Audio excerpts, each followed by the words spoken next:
అంబేద్కర్ కోనసీమ రాజకీయాలంటేనే ఎప్పుడూ హాట్ గా ఉంటాయి. అందులో పి గన్నవరంలో మరీ వివాదాస్పదంగా మారుతుంటాయి. అంతుబట్టని రాజకీయాలతో తమ్ముళ్లకు అధిష్టానానికి మైండ్ బ్లాక్ అవుతూ ఉంటుంది. పి గన్నవరంలో పార్టీకి పెద్ద దిక్కు లేకుండా పోయింది. కన్వీనర్ ను పక్కన పెట్టారు సరే, మరి కో కన్వీనర్ల మధ్య ఈ కుర్చీలాటేంటి? పార్టీ ఆవిర్భావ వేడుకల్లోనే తన్నుకునే స్థాయికి ఆధిపత్య పోరు ముదిరిందా? పదవులు ఎరవేసి కార్యకర్తలను బుచ్చగిస్తున్న నాయకుల అసలు వ్యూహం ఏంటి?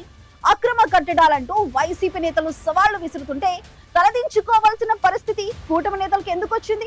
పి గన్నవరం టీడీపీ కథ కమమిషేంటో చూద్దాం.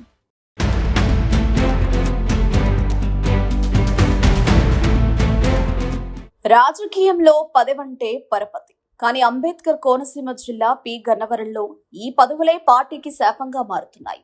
పార్టీ పదవుల కేటాయింపులో అధిష్టానానికి సిఫార్సు చేసే పేర్లను అత్యంత గోప్యంగా ఉంచాలని హైకమాండ్ ఆదేశిస్తే ఇక్కడి నేతల తీరు మాత్రం దానికి విరుద్ధంగా ఉంటుంది. నీ పేరు సిఫార్సు చేస్తున్నా, నాకు సపోర్ట్ చేయి అంటూ కార్యకర్తలకు ఎరవేస్తున్నారట కొందరు నేతలు. దీంతో మొదటి నుంచి పార్టీ జెండా మోసిన నిఖార్సైన కార్యకర్తలు రగిలిపోతున్నారు. పని చేసేది మేము, పదవులకేమో సిఫార్సులా అన్న ప్రశ్న క్యాడర్ నుంచి వినిపిస్తుంది. నాయకుల స్వార్థ రాజకీయాలతో క్యాడర్ వర్గాలుగా విడిపోయింది. ఎవరికి వారే యమునా తీరే అన్న చందంగా తయారైంది ఈ పరిస్థితులు. చివరికి పార్టీని పాతాళానికి తొక్కుతాయా అని సీనియర్లు ఆందోళన చెందుతున్నారు.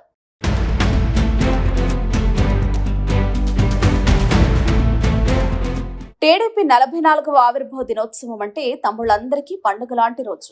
కానీ పి గన్నవరం టీడీపీ ఆఫీసులో ఆ పండుగ కాస్త పంచాయతీగా మారింది. కో కన్వీనర్ మేక ఆనంద్ సాగర్ చేసిన ఒక పని అగ్గిరాజేసింది.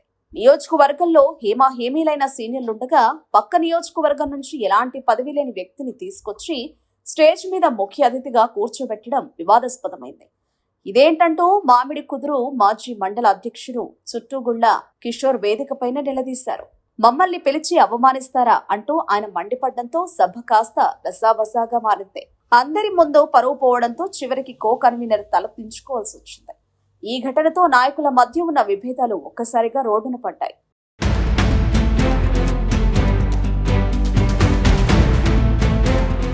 పి గన్నవరం ఎస్సీ రిజర్వ్డ్ నియోజకవర్గం. ఇక్కడ ఎందరో సీనియర్ దళిత నాయకులున్నారు.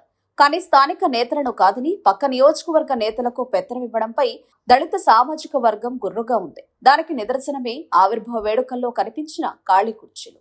నాయకులు పిలిచినా కార్యకర్తలు, ఇతర సామాజిక వర్గ నేతలు ఆఫీసు వైపు కన్నెత్తి కూడా చూడకపోవడంతో కార్యక్రమం వెలవెలబోయింది. అట్టహాసంగా ఏర్పాటు చేసిన విందు భోజనాలను ఆరగించేవారు కూడా లేక బిక్కమొహం వేయాల్సి వచ్చింది. ఇది కేవలం ఒక కార్యక్రమ నిర్వహణలో వైఫల్యం కాదు, నాయకత్వంపై క్యాడర్లో ఉన్న వ్యతిరేకతని చెబుతున్నారు. స్థానిక దళిత నేతలకు ప్రాధాన్యం ఇవ్వకపోతే వచ్చే రోజుల్లో పార్టీకి గడ్డుకాలమేనని హెచ్చరిస్తున్నారు పి గన్నవరం తమ్ముళ్లు.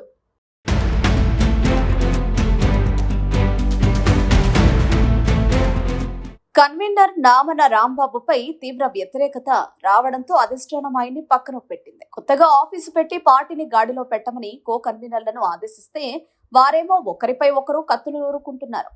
ఇద్దరు కో కన్వీనర్ల మధ్య ఆధిపత్య పోరు ఏ స్థాయికి చేరిందంటే చివరకు ఈ పంచాయతీ పోలిట్ బ్యూరో సభ్యుడు రెడ్డి సుబ్రహ్మణ్యం దగ్గరకు చేరింది. ఆయన ఎన్నిసార్లు సర్ది చెప్పినా, క్లాస్ పీకినా నేతల్లో మార్పు రావడం లేదట. మీ గొడవలు ఆపకపోతే సీరియస్ యాక్షన్ ఉంటుందని ఆయన వార్నింగ్ ఇచ్చినట్లు ప్రచారం జరుగుతోంది. నియోజకవర్గంలో పార్టీని బలోపేతం చేయాల్సింది పోయి ఒకరి కాళ్లు ఒకరు లాక్కుంటూ పంతాలకు పోతున్న నేతల తీరుతో తలపట్టుకుంటున్నారు తెలుగు తమ్ముళ్ళు.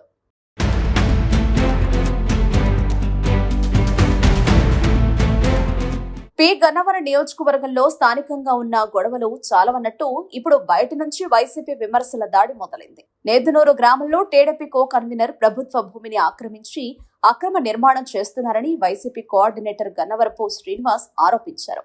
రీసెంట్ గా జగన్నాథపురంలో వైసీపీ నేత అక్రమ నిర్మాణాన్ని కూల్చివేసిన అధికారులకు టీడీపీ నేత ఆక్రమణ కనిపించడం లేదా అని ప్రశ్నించారు. దీంతో కూటమి నేతలు నేళ్లు నమ్ముతున్నారు. కీలక పదవిలో ఉండి ఇలాంటి వివాదాల్లో ఇరుక్కోవడంపై సొంత పార్టీ క్యాడరే అసహనం వ్యక్తం చేస్తోంది. వైసీపీకి ఇలాంటి అస్త్రాలు ఇవ్వడం ద్వారా పార్టీ పరువు తీస్తున్నారని విమర్శలు వెల్లువెత్తుతున్నాయి.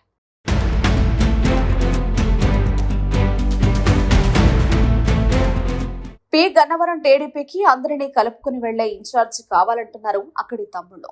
పక్క నియోజకవర్గాల జోక్యం లేకుండా స్థానిక నేతకే బాధ్యతలు ఇవ్వాలని ఎస్సీ నాయకులు భీష్మించుకుని కూర్చున్నారు. ఇద్దరు కో కన్వీనర్ల మధ్య యుద్ధం, అక్రమ కట్టడాల ఆరోపణలు, క్యాడర్లో అసంతృప్తి, వీటన్నింటికీ ఫుల్ స్టాప్ పడాలంటే అధిష్టానం కఠిన నిర్ణయం తీసుకోవాల్సిందే. మరి అధినేత దృష్టికి వెళ్లిన పి గన్నవరం పంచాయతీ ఎలాంటి మలుపు తిరుగుతుందో చూడాలి. స్థానిక నేతలకు పట్టం కడతారా లేక పాత పద్ధతిలోనే సాగుతుందో వేచి చూడాల్సిందే.